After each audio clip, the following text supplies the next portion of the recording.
Bueno, ya son las 14:03, así que vamos a comenzar con la clase que teníamos programada para el día de hoy. Como habrán podido observar los que ingresaron al aula virtual, ahí yo les informaba que vamos a trabajar con 3 prácticos, que son los últimos de esta guía de modelos contables, que son los trabajos prácticos número 10, el 11 y el número 12. Para trabajar con estos 3 prácticos, preparamos unas diapositivas que vamos a ir proyectando y vamos a ir mostrando cuál sería el procedimiento que ustedes deben seguir para llegar a la solución o a poder resolver estos ejercicios. En primer lugar, lo que les voy a comentar es que los 2 primeros prácticos, que son el número 10 y el 11, son bastante similares y buscan los mismos objetivos. En los 2 casos nosotros vamos a trabajar con 2 empresas que inician sus actividades y que van a realizar muy pocas operaciones durante el transcurso de su ejercicio económico, para luego, al cierre del ejercicio económico, mostrar cuáles serían los estados contables, estado de situación patrimonial y estado de resultados, que resultarían de aplicar diferentes modelos contables. Vamos a trabajar con 3 de ellos: con el modelo tradicional, con el modelo de valores corrientes, sin ajuste y con ajuste.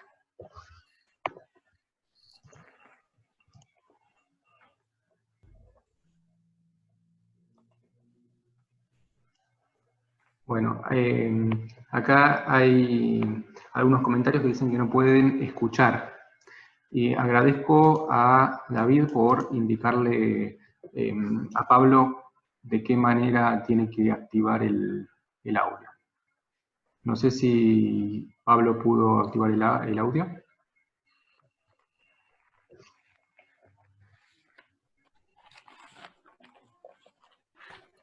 Mira, siempre hay uno Sí, bien. que entra y deja la cámara prendida.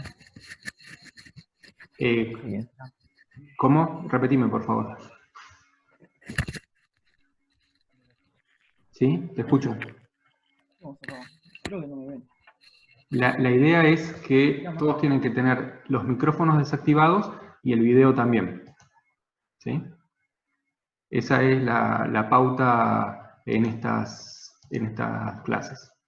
Luego sí, vamos a ir activando los micrófonos a partir cuando surjan consultas. Así no solo las resolvemos por el chat, sino también las podemos evacuar verbalmente, ¿sí?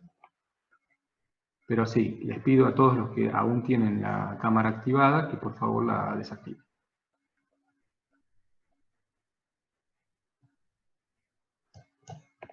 Bueno, vamos a continuar. Como les venía diciendo, estos 2 primeros ejercicios tratan de ser ejercicios integrales, donde ustedes pueden ver cuáles serían los resultados y el patrimonio que resulta con cada uno de estos modelos. Y pueden a partir de ellos compararlos, que es algo que vamos a hacer una vez que terminemos con el desarrollo de cada uno de ellos. Vamos a empezar con el ejercicio número 10, con el trabajo práctico número 10. Lo que les transcribí en la primera diapositiva es el enunciado. Lo vamos a leer y yo lo que les pido a ustedes, o les aconsejo, es que vayan en una hoja tomando nota de todos aquellos datos que consideren que son relevantes para poder contestar con lo que nosotros, a lo que nosotros les pedimos, ¿sí? El enunciado dice que el día 1 de enero del X0 se inician las actividades de Peter Pan Sociedad Anónima con un aporte de capital de 1.500 pesos. Ese aporte se compone de la siguiente manera. En efectivo se aportaron 500 pesos.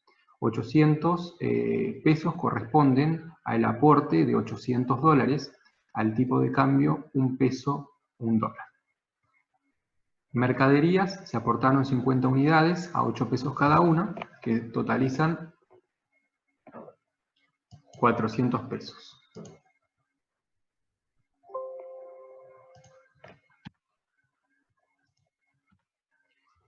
Acreedores, hay una deuda también de 200 pesos, y eso sería todo. Estos son los datos que ustedes tienen que tener en cuenta para ver cómo se conforma el patrimonio al inicio. Cuáles son los bienes y las deudas que lo constituyen. El 30 de abril del X0 dice que se vendieron 20 unidades a 10 pesos. De las 50, ustedes vendieron 20. Y eso se cobró de la siguiente manera. 50%, es decir, la mitad, se cobró en efectivo. Y el otro 50% está en cuenta corriente, y nosotros acá no aclaramos, pero lo vamos a decir ahora, es que es una cuenta corriente sin interés. Es un crédito que no devenga ningún resultado financiero. El costo de reposición nos da el enunciado de esa fecha, dice que es de 9 pesos por unidad. A esta altura ustedes ya tendrían que ir viendo para qué van a ser útiles todos estos datos. Ustedes ya tendrían que pensar en, bueno, qué modelos contables, para qué modelos contables necesitaríamos algunos de los datos que yo les estoy nombrando. Entonces tendrían que ir vinculando cada uno de toda esta información con los modelos contables que después vamos a tener que trabajar. Y el 30 de junio dice que se cobran 100 pesos de deudores en cuenta corriente. Y en esa misma fecha se cancela el pasivo que tenían con los acreedores por 200 pesos. Es decir, que el 30 de junio ya no quedaría ningún crédito pendiente de cobro. Y lo mismo ocurriría con el pasivo. Acá preguntan a qué tipo de mercadería nos estamos refiriendo. Está bien la pregunta, no lo aclaramos. Cuando no lo decimos expresamente, entendemos que se trata de mercadería de tipo general. Mercadería que requiere algún esfuerzo significativo para su comercialización. Por supuesto que esta pregunta que me hacen la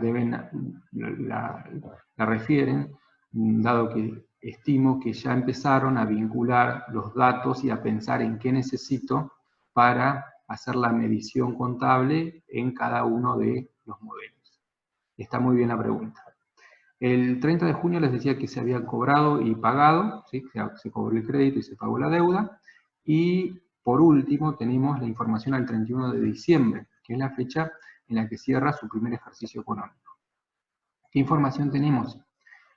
Tenemos información de la cotización del dólar, nos da el tipo vendedor y el tipo de cambio comprador, un peso con 0,01 centavos y el tipo de cambio comprador es 0,999. ¿Sí?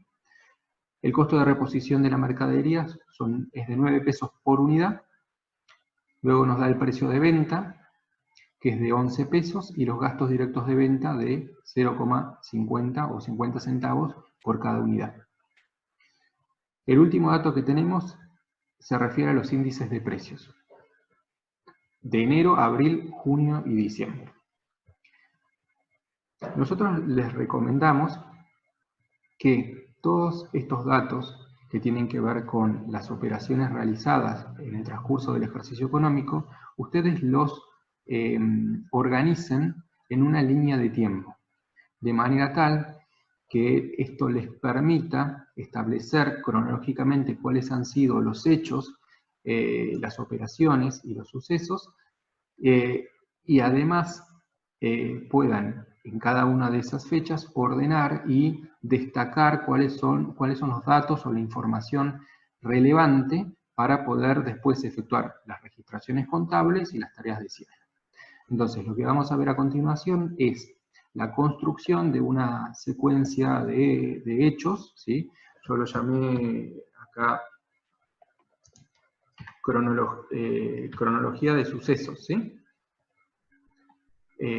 que vamos ahora a mostrar. Pero antes de hacer eso, lo que les voy a leer, que yo ya se los adelanté, es lo que vamos a tener que hacer, lo que nosotros pedimos. En este caso, les solicitamos que confeccionen el balance o el estado de situación patrimonial y el estado de resultados. ¿A qué fecha? A la fecha de cierre de ejercicio, que es el 31 de diciembre. Usando para esto una planilla que nosotros le damos en el ejercicio y que acá no reproduje, ¿no? Pero lo que van a encontrar en esa planilla son 3 modelos: el tradicional, el modelo de valores corrientes sin ajuste y el de valores corrientes con ajuste o ajustado. Luego de trabajar con estos 3 modelos, tienen que hacer la comprobación del RECPAM por el método directo, o comprobación directa. Ahora sí, pasamos a lo que yo les decía, la cronología de los sucesos o la línea de tiempo. En esta línea de tiempo ubicamos cada una de las situaciones que leímos en el enunciado. La primera que ustedes pueden observar es la constitución que se dio en el mes de enero del X0. En el mes de abril se produjo una venta, en junio se realizaron cobranzas y pagos, y por último, a la fecha de cierre, tenemos ciertos datos que nos dan el enunciado y que nosotros tenemos que también considerar para luego poder hacer las tareas de cierre. Vamos a comenzar con la constitución.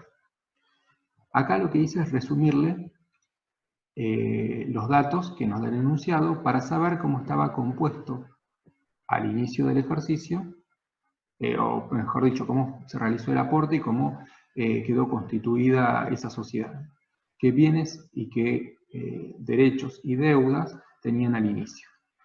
Efectivo 500 pesos, moneda extranjera dijimos $800, a la cotización de un peso, 400 pesos en mercadería, que son a 50 unidades 8 pesos, un pasivo de 200 pesos, y por diferencia obtenemos el capital social, que son 1.500 pesos. En abril se da la venta. Las ventas fueron de 20 unidades a 10 pesos cada una, que eso nos da un total de 200 pesos, y se cobra 50% en efectivo y 100 pesos quedaron en cuenta corriente, que se cobran en el mes de junio. Ahí mismo lo que les indiqué es cuál es el costo de venta considerando los valores históricos, es decir, el gasto originado en el consumo de esos activos, en este cuadrito los medí a su valor histórico, que era de 8 pesos por unidad. Entonces si hacemos 20 por 8 nos da 116, son 160 pesos de costo de venta. Y anoté más abajo el costo de reposición al momento de la venta, es decir, en el mes de abril, que es, si ustedes se fijan en el enunciado, de 9 pesos por cada unidad. El costo de reposición de todos los artículos vendidos en esa fecha suma 180 pesos. Vamos a continuar.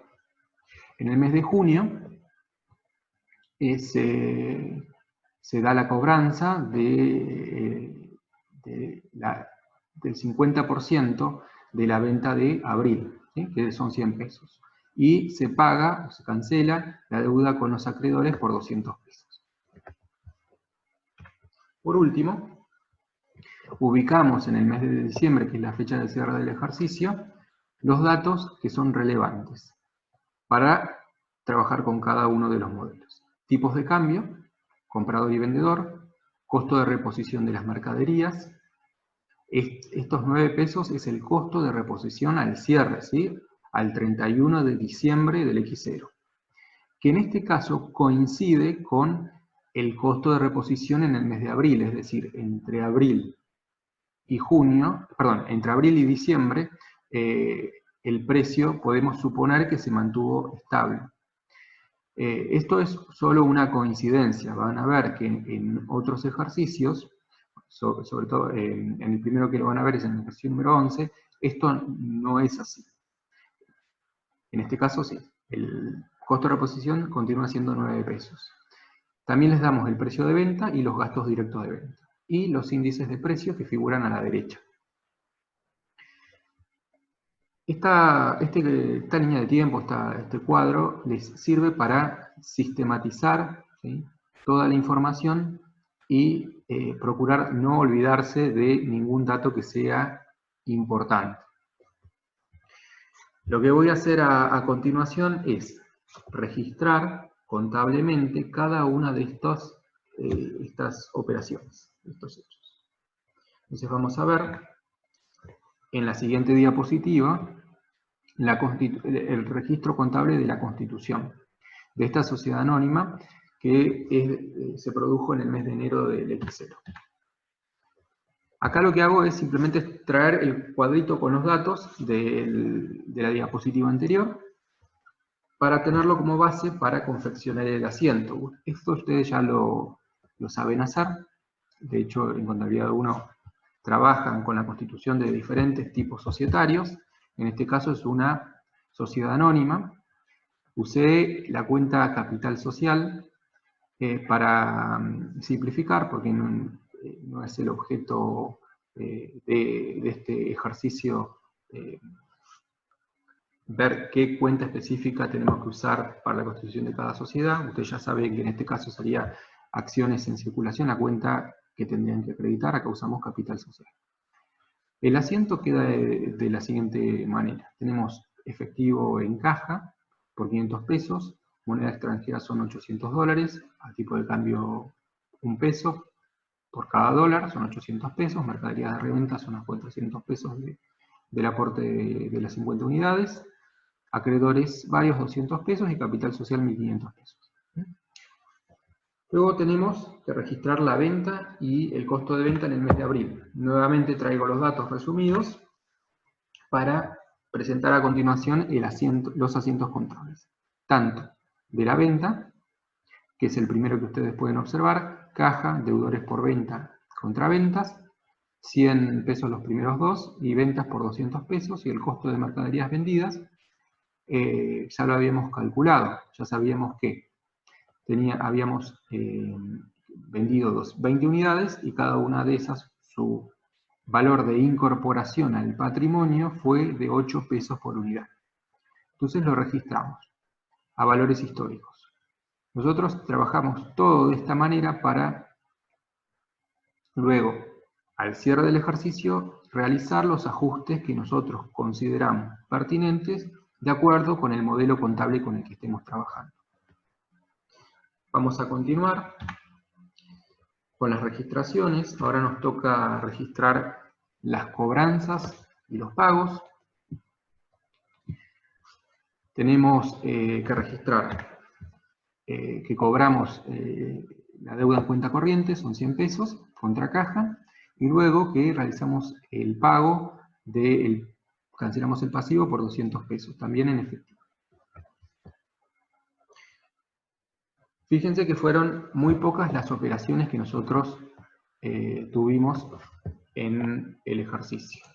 Acá tengo, a ver, déjenme ver.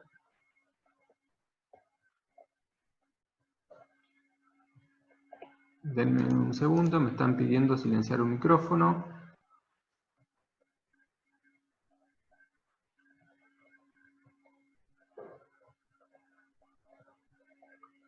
Sí.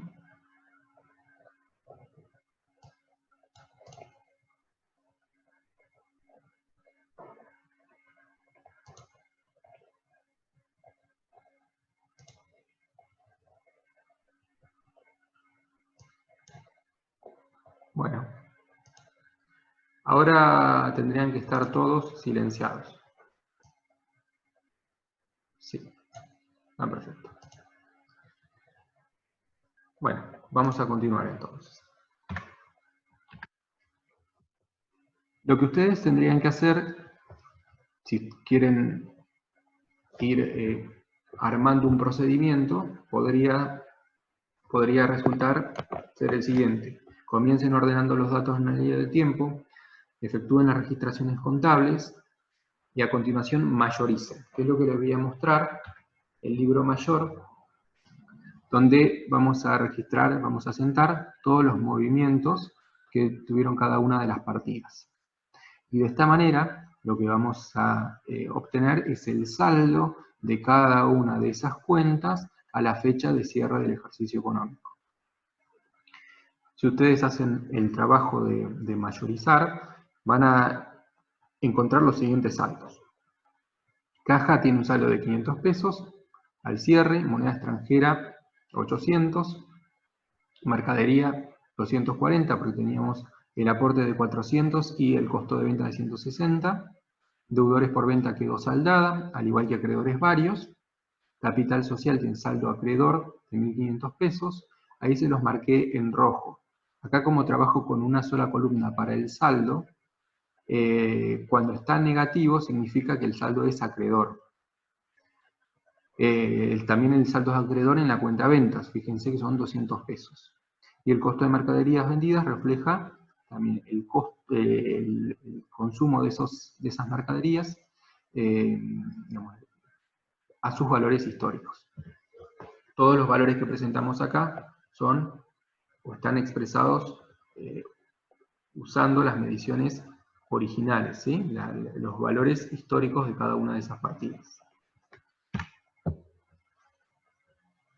Acá, como cuarto paso, yo les indiqué tareas de cierre, que es todo lo que tenemos que hacer para cada uno de los modelos contables con los que vamos a trabajar.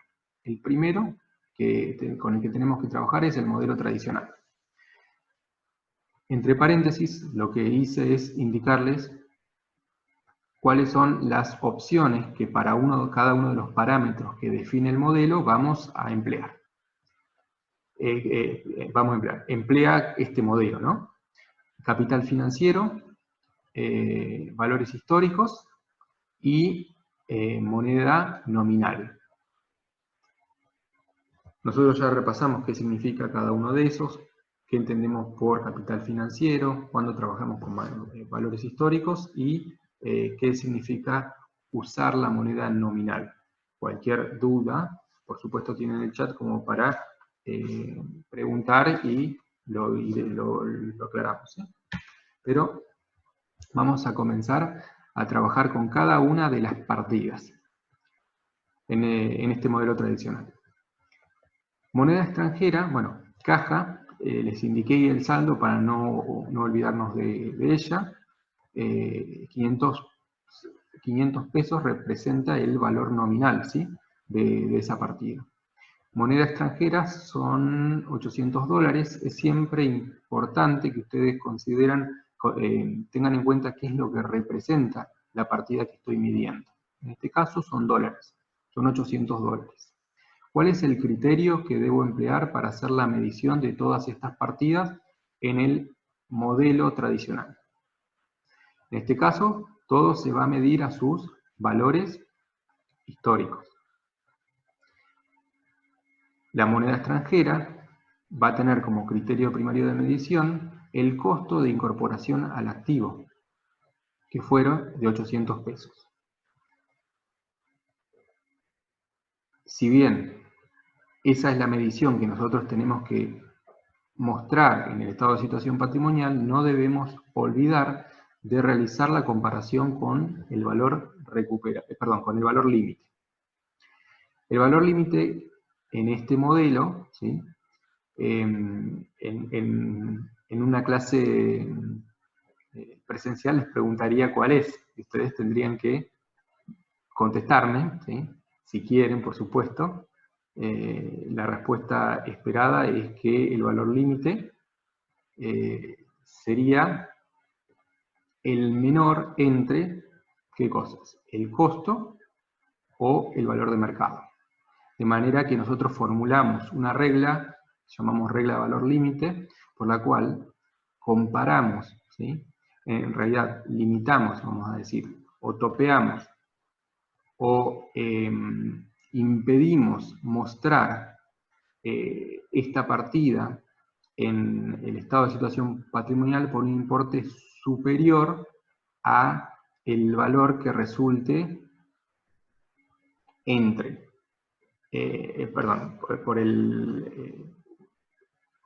topeamos, les estaba diciendo, la medición histórica, ¿sí? No permitimos que exceda, ¿sí? El valor que resulte de la comparación entre estos dos importes. Ese va a ser nuestro valor límite, costo mercado del menor. En este caso, el costo es de 800 pesos y el valor de mercado va a estar dado por el costo de reposición de esa partida. Como estamos hablando de moneda extranjera, y nos tenemos, para saber cuál sería el precio que tengo que pagar para volver a incorporar, ¿sí?, esa cantidad de moneda al patrimonio, tengo que buscar el precio que la entidad financiera me cobraría por venderme estos dólares, en este caso. Y eso lo refleja el precio por el que la entidad nos va a vender la moneda, está reflejado por el tipo de cambio vendedor, ¿sí? Ahí se los indiqué, es 1,001.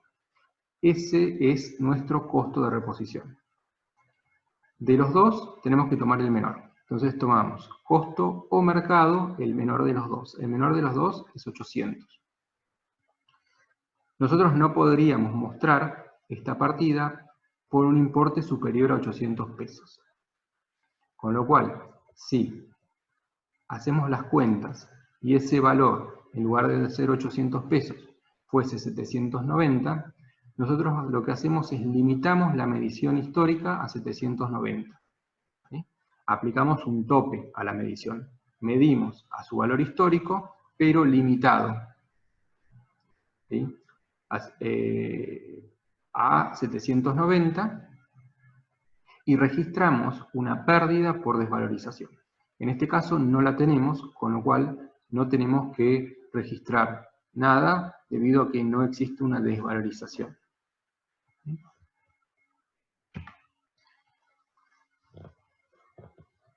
Esta comparación con el valor límite la hacemos no solo con la partida moneda extranjera, sino que la hacemos con todos y cada uno de los activos. También tenemos que trabajar con la cuenta mercaderías en este caso porque nos quedó una existencia final de 30 unidades. La medición histórica resulta del valor de libros, que es 240 pesos, porque nosotros cuando registramos el costo de venta lo hicimos considerando su valor de incorporación al patrimonio. El valor límite, ahí que dice 240, resulta de los datos que están un poquito más abajo, de la regla de comparar el costo con el valor de mercado y tomar de los dos el menor de ellos. Según esta regla, costo mercado del valor, el costo mercado el menor, nos daría 240 pesos. ¿Por qué? Porque el costo es de 240 y el valor de mercado, entendido como el costo de reposición, ¿sí?, de estas unidades al cierre del ejercicio, que es de 9 pesos, nos da un total de 270 pesos para las 30 unidades. Entonces, nosotros tenemos que comparar el valor original, el costo histórico, ¿sí?, de esa partida con los 240. Si los 240 excedieran el valor límite, nosotros tendríamos que recortar esa medición contable, seguimos midiendo a costo histórico, pero limitado por su valor límite, ¿sí?, limitado por estos, en este caso 240, pero si imaginamos que la comparación de estos dos valores hubiese dado no 240, sino por ejemplo 200 pesos, nosotros tendríamos que medir a 240 pesos, que sería la medición histórica, ¿sí?, el valor histórico de la partida, pero limitado en 40 pesos, con lo cual la medición contable final, que resultaría del neto entre los 240 pesos de la medición primaria y la cuenta regularizadora que nosotros usamos para indicar que esa medición contable excede, ¿sí?, su tope, su tope que es 200 pesos, restándole esos 40 pesos llegaríamos al neto de 200 pesos. Pero seguimos mostrando los 240, que es el valor histórico, en el balance, y lo regularizamos a través de esa cuenta que tiene como contrapartida la cuenta de desvalorización de mercaderías, que es el resultado negativo. Y por diferencia, el neto, ¿sí?, nos daría los 200 pesos. Estaríamos mostrando que limitamos la medición producto de que el valor límite excedía, el valor límite era inferior a su medición histórica.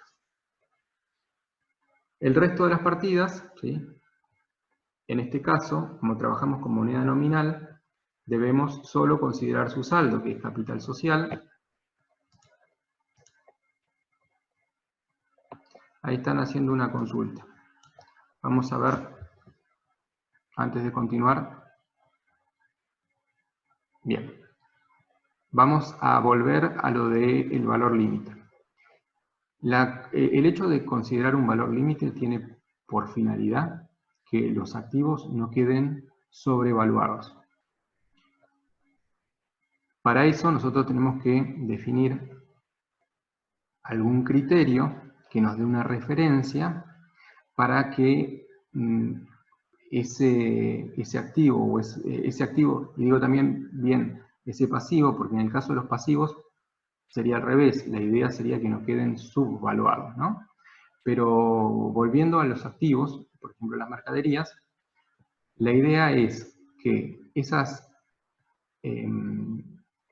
bienes, esos activos, no queden expresados por un valor superior al que de ellos se podría recuperar. Tenemos que considerar siempre que, como estamos trabajando con un modelo tradicional, el criterio de medición primario siempre va a ser un valor histórico. Entonces, cuando nosotros nos referimos a cómo medimos la partida o cuál es la medición de la partida será la que resulte de su valor de libros. En este caso, por ejemplo, para las mercaderías, es de 240 pesos. Ahora bien, cuando nosotros buscamos este valor límite, tenemos una regla que nos dice que ese valor límite va a estar dado ¿por qué? Por el menor entre dos valores. Vamos a hacer una comparación. Esa comparación va a resultar de tomar el valor de costo, o costo ajustado si trabajamos con moneda homogénea, y su valor de mercado. Es decir, el valor de mercado lo que nos da es un parámetro actual, un parámetro presente de cuál sería el costo de volver a incorporar ese bien al patrimonio. Si nosotros a la fecha de cierre tomáramos esa decisión, ¿no?, de volver a comprar. Entonces, si el valor límite, ¿sí?, si el valor límite en este caso es de 240, lo que nos está diciendo es que el criterio de medición que estamos usando para esta partida primario de 240 no excede lo que voy a poder recuperar, ¿sí?, de estos bienes. Es decir, el límite no lo estoy excediendo. Si fuese menor, 230 por ejemplo, esto es que me estaría indicando que la medición, el tope de medición que tengo que, el tope de medición o el tope de la medida contable, ¿sí?, es 230, por ejemplo. Entonces, en ese caso, hay 10 pesos o habría 10 pesos que tengo que contabilizar como una pérdida por la desvalorización de ese stock. Lo que estoy haciendo es simplemente limitando la medida contable primaria, que es el costo. Estoy, ¿sí?, regularizando esa partida para reflejar que el valor límite a la fecha de cierre es inferior a el valor histórico de esa partida, al valor de libros. ¿Se entiende? ¿Eso? ¿Un poco mejor?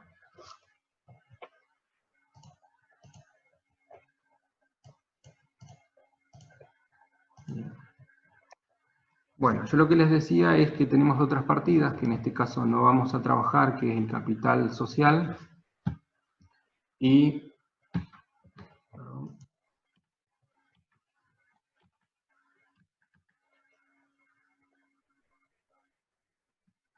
bien, ventas no vamos a trabajar. Ya están expresadas por sus valores históricos, ¿no? El costo nosotros lo registramos por su valor histórico. Ventas es el valor que tenía esa partida en el momento en que se dio la operación, son 200 pesos. Y el capital social son 1.500 pesos, que como les repetía, como trabajamos con moneda nominal, hacemos caso omiso a los efectos que la inflación produce en el patrimonio de esta entidad. Todo eso lo vamos a abordar en el ejercicio siguiente. Ahora, si nosotros quisiésemos armar en función de esta información el estado de situación patrimonial, ¿qué vamos a obtener? Vamos a listar todas las cuentas del activo primero, que son caja, moneda extranjera y mercaderías. Cada una de estas va a estar reflejando siempre su valor histórico. En este caso, ninguna de estas mediciones supera el valor límite.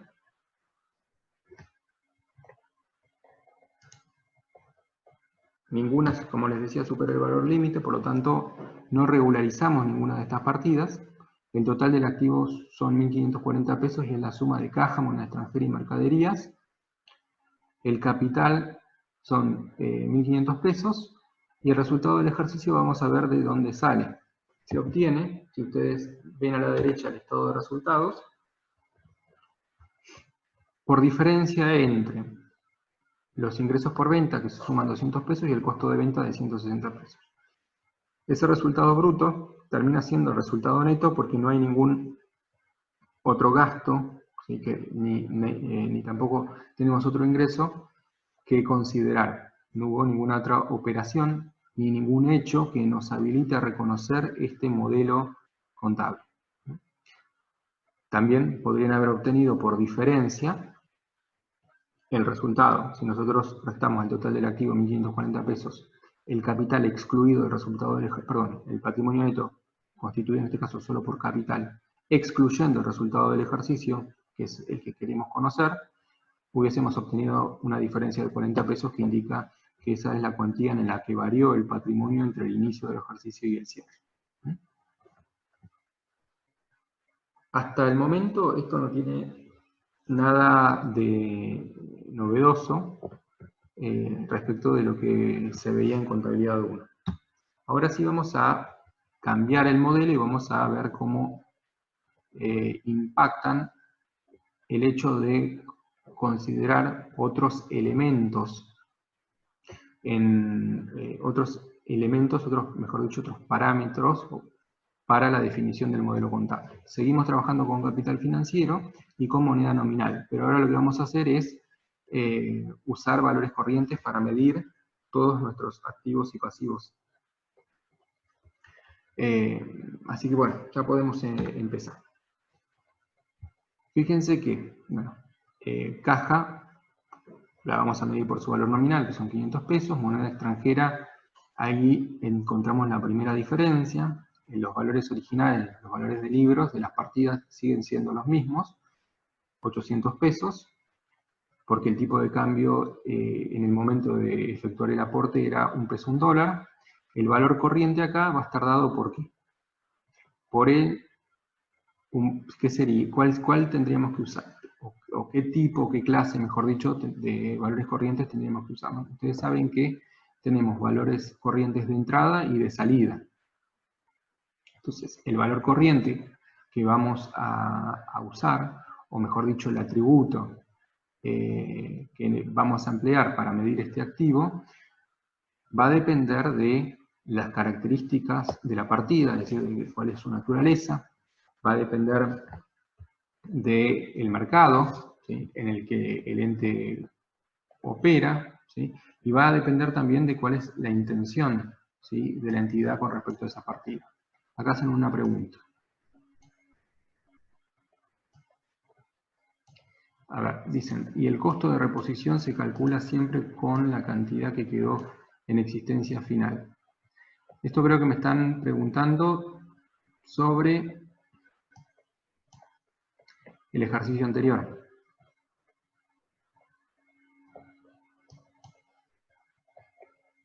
Vamos a contestar primero la pregunta de Julia. Ya nos pregunta, se los transmito. Y el costo de reposición se calcula siempre con la cantidad que quedó en existencia al final. Claro, siempre que ustedes estén midiendo alguna partida, lo primero que tienen que ver es qué representa esa partida y en función de eso, ¿sí?, si representa unidades de mercadería, cuál es la existencia al cierre, la existencia final al momento de hacer la medición, porque ustedes lo que están midiendo son activos y pasivos al cierre del ejercicio. Entonces, siempre van a tener que contar con un inventario valorizado, ¿sí?, un inventario de las existencias, es decir, qué cantidades de unidades físicas tenían al cierre de estas mercaderías, y luego asignarles un valor conforme el modelo contable con el que estén trabajando.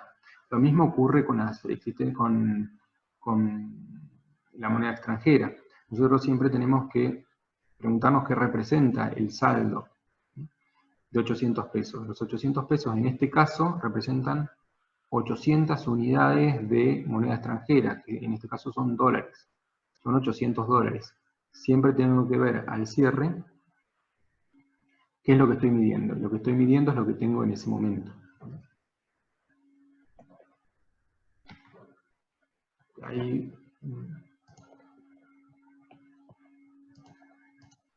había otra pregunta más.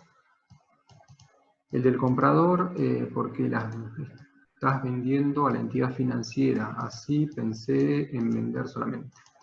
Bueno, nosotros estábamos preguntando recién qué tipo de cambio tendríamos que usar para medir al cierre la tenencia de moneda extranjera. En este caso, tenemos que pensar que estamos trabajando con un bien que tiene características particulares. Se trata de un bien fungible que no requiere ningún esfuerzo de comercialización y que la entidad, o sea, la entidad en este caso, tiene la intención en algún momento, ¿sí?, de desprenderse de esa moneda, ¿no? Es un medio para cancelar obligaciones en principio. Podría ser una inversión transitoria, pero bueno, eso después lo vamos a ir viendo. Este bien, al ser un bien que por sus características sería de fácil comercialización, ¿sí?, tendría que, para su medición, tendríamos que emplear un criterio que es el de valor neto de realización. Sería un valor de salida del patrimonio. En este caso, los 799,20 resultan de multiplicar la existencia al cierre, o sea, la tenencia al cierre, por el tipo de cambio comprador. El tipo de cambio comprador lo que está indicando es el precio que quien me lo compra, que es la entidad financiera, si en ese momento tuviese la intención de venderlo, me pagaría. Entonces, los 0,999 sería un valor corriente de salida, sería un precio de venta. Sería, en nuestro caso, un valor neto de realización. Entonces, esos 799,20 es el valor corriente al cierre de esa partida. Y si lo comparamos con la medición que tiene esa partida en un momento anterior, que son 800 pesos, encontramos que tenemos una diferencia de 80 centavos. Esos 80 centavos implican para la entidad un resultado negativo, ¿sí? Ahí entre paréntesis tienen cómo llegamos a obtener ese valor. Esto va a ameritar, por supuesto, que nosotros realicemos una registración para indicar que esa partida tiene un valor al cierre de 799,20. Ese asiento contable que nosotros vamos a registrar tendría que mostrar que debitamos una cuenta que llamamos resultado por tenencia, porque consideramos que la causa es haber mantenido en el patrimonio estos $800 en un lapso de tiempo en el que la cotización sufrió una variación de 80 centavos para esa totalidad, para esa tenencia, ¿no? de $800. Y acreditamos directamente la cuenta moneda extranjera por 80 centavos. De esa manera llevamos la medición de 800 a 799,20. Este sería el primer análisis que tendríamos que hacer. En este caso, el criterio de medición primaria es el BNR, ¿no? Para esta partida. Ahora bien, no tenemos que dejar nunca de compararlo con su valor límite, que en este caso, para este modelo que empleaba, para estos modelos que emplean valores corrientes, es el valor recuperable. Habrán visto que el valor recuperable se define como el importe que sea mayor entre el valor neto de realización y el valor de utilización económica. El valor neto de realización es, como decíamos, un valor corriente de salida, ¿sí? Es un precio de venta, ¿sí? Neto de los gastos directos de comercialización de ese bien en particular. Como estamos tratando con moneda extranjera, en este caso el BNR de estas 800 unidades de moneda extranjera es de 729,20. Recuerden que 0,999 es lo que el banco nos va a pagar si nosotros acudimos en ese momento o acudiéramos en ese momento para vender esa tenencia. Y acá les indico valor de utilización económica 0, no hay nada en el enunciado que nos indique qué se puede obtener por el uso, ¿sí? Recuerden que el valor recuperable lo que hace es una comparación entre dos alternativas. Una alternativa es vender, desprenderse del activo, y otra alternativa es qué importe puedo obtener si empleo ese bien en las actividades de la organización. Pueden ser en las actividades productivas, una actividad de comercialización o administración.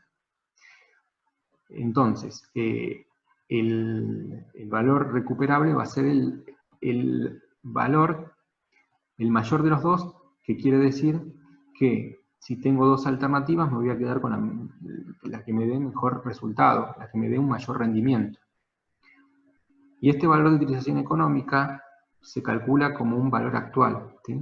De todos aquellos flujos futuros que puedo esperar si uso este activo, ya sea solo o en combinación con otros, para realizar las actividades, como les decía, de producción, de comercialización o de administración. Entonces, este criterio de alternativa económica más rentable es el que vamos a usar y es el que las normas indican que debemos emplear para compararlo contra nuestra medición primaria, ¿sí? Que en este caso es nuestro valor neto de realización, y ver si es la medición, si esta medición primaria excede o no lo que se podría recuperar, ¿sí? De el uso o de la venta de este activo. En este caso, el mayor de los dos es 799,20, que es lo que voy a comparar con mi valor corriente. No hay diferencia en este caso, ¿sí? Es decir, como el valor recuperable no es inferior a nuestro valor corriente, no hay ninguna pérdida por desvalorización que debamos contabilizar. ¿Hay una pregunta o algún comentario así en el chat? Gabriel dice que en el caso del modelo de valores corrientes siempre es mejor acreditar una cuenta regularizadora de la patrimonial del activo, que bien podría denominarse ajuste de valor recuperable en moneda extranjera. Si bien sería aceptable acreditar directamente en moneda extranjera, es preferible utilizar una cuenta regularizadora. De cualquier manera, son solo criterios alternativos. Bueno, bien. Este comentario viene a cuenta y es oportuno en este caso porque si tuviéramos que reconocer una pérdida por desvalorización, nosotros optamos, como comenta acá el profesor, optamos por usar siempre una cuenta que regularice el saldo, ¿sí? De tal manera de siempre mostrar el criterio para la partida, el importe que resulte del criterio primario de medición, que son los 799,20. Y a través de una cuenta regularizadora que va a estar restando, ¿sí?, el importe que resulte de esa pérdida. La cuenta acá que sugiere es ajuste valor recuperable en moneda extranjera.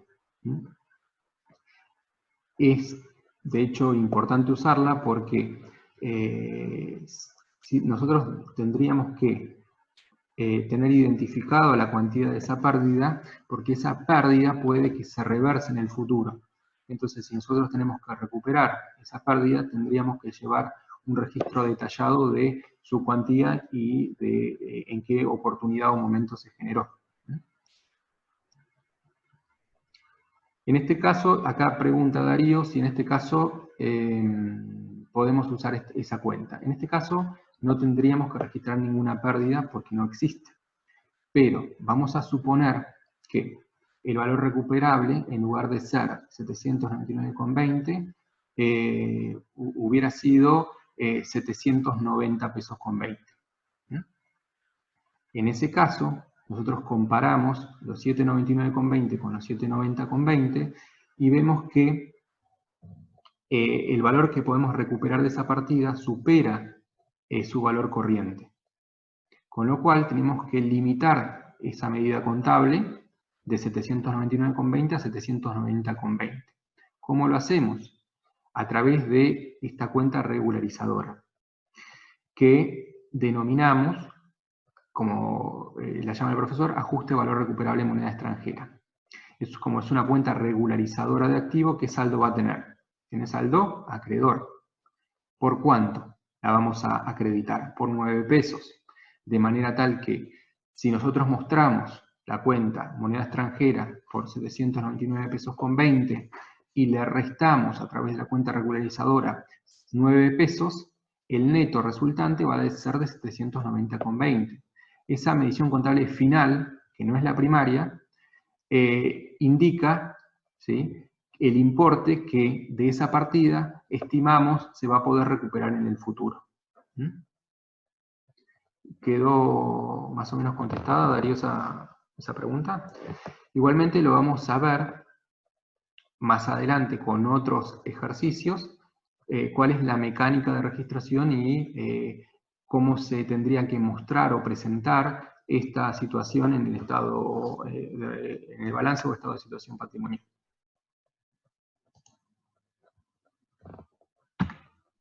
Continuamos. Mercaderías de reventa.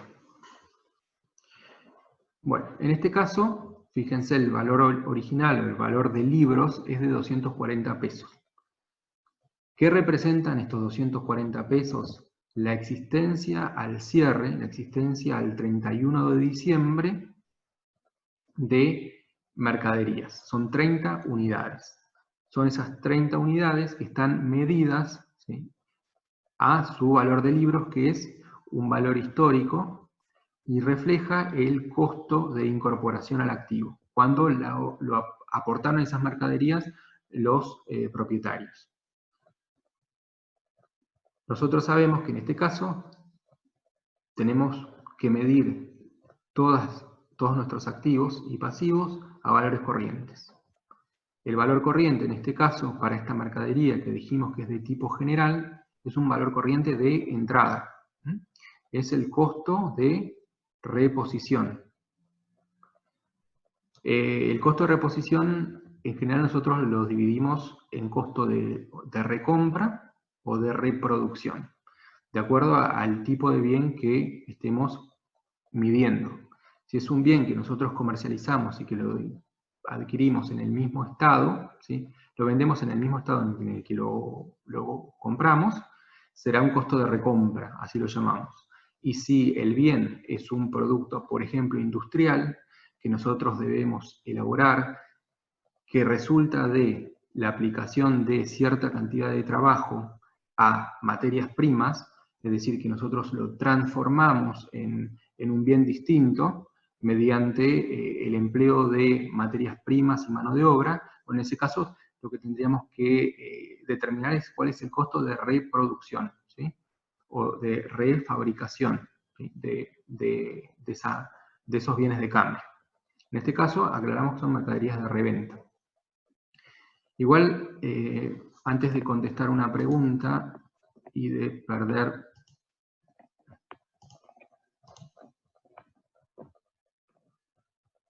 bueno, ahí contestaban sobre...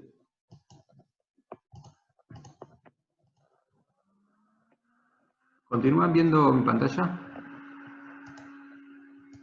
Perdí el...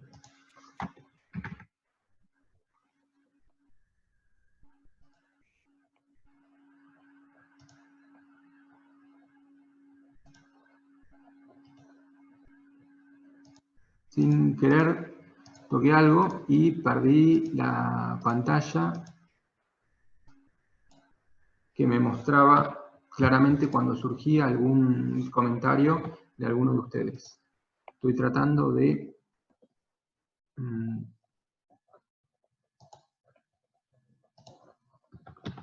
poder recuperar. A ver.